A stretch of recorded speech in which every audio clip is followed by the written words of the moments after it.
Let's get to the big story breakdown. Well, the Senate Finance Committee unveiled changes to the House-passed version of President Trump's big, beautiful bill. The Senate's proposal includes extending the 2017 Trump tax cuts and debt limit increase to prevent default and also cuts to Medicaid.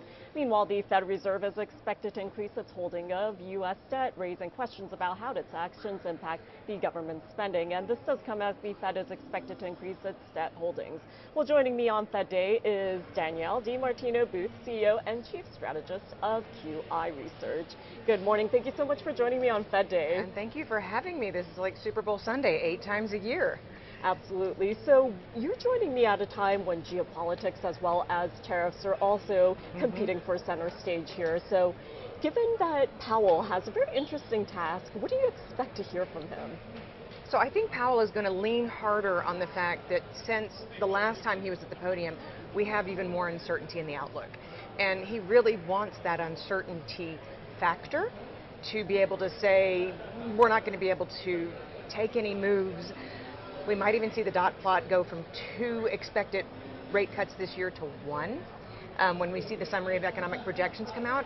And I think that he wants to keep kind of market participants on edge and guessing. So I think he will really lean hard on, I can't make any commitments, we're data dependent, come back and talk to me in a few weeks.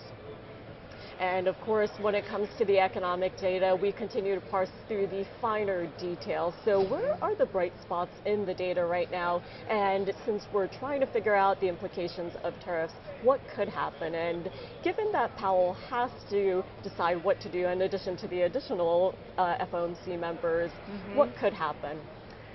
So I think what is leaning towards investors' favor right now is not that the data are necessarily improving, but that they're slowly getting worse. And because I think investors need the certainty with other global central banks already in easing mode that at some point the Fed's going to follow.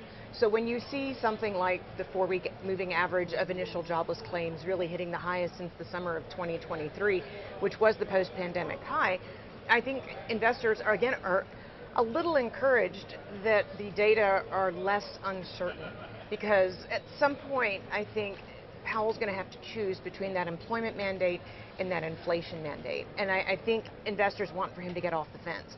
It's not going to happen today, but I think that we really are beginning to price in September certainty, if nothing else.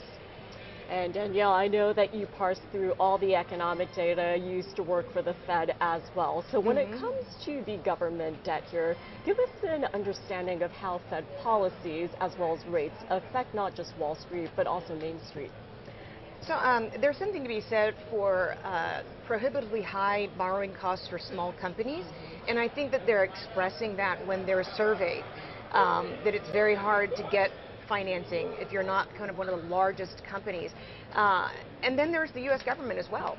And the more money that we spend on servicing the debt, north of $1 trillion on a per annum basis, really the less you have to help Main Street in the event that the slowdown that we're in right now becomes a recession.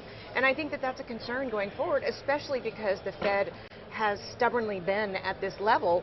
Really, we went from higher for longer to high for longer, but we really haven't accelerated into an actual easing mode, which again other central banks have. Yeah, and you mentioned the other central banks. We're keeping an eye on rate differentials. This week is a big week for global central banks, but of course the focus is on geopolitics. So when it comes to de-risking and what's going on in global bond markets, not just in the U.S., what do we have to pay attention to? So I think we saw something interesting. We saw services disappoint in China. We saw services disappoint in Germany. And even though everybody's on the same bandwagon right now of sell the dollar, sell U.S. assets, we've quietly seen the United States go back to being the outperformer on the global stage, because we know that if the United States sneezes, the rest of the world's going to catch a cold. That's the old adage. We're starting to see that play out in the second and third largest economies in the world. And I think that we have to pay attention again to the differentials that you mentioned, and the fact that there is probably more downside than we're factoring in right now on the global stage, outside of the United States, because the United States is slowing. I don't mean to be talking in circles, but it's very difficult to speak about the global economy in isolation, one country at a time. So are you basically saying that the story of American exceptionalism does still remain dominant here?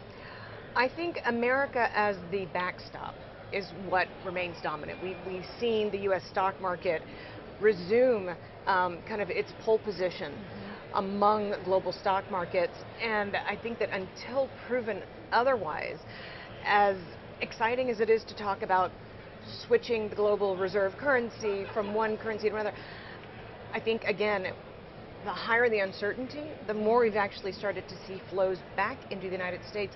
We'll get the TIX data out this afternoon and see exactly what foreigners have been doing with a lag in terms of buying U.S. Treasuries, buying U.S. mortgage-backed securities, corporate bonds, equities.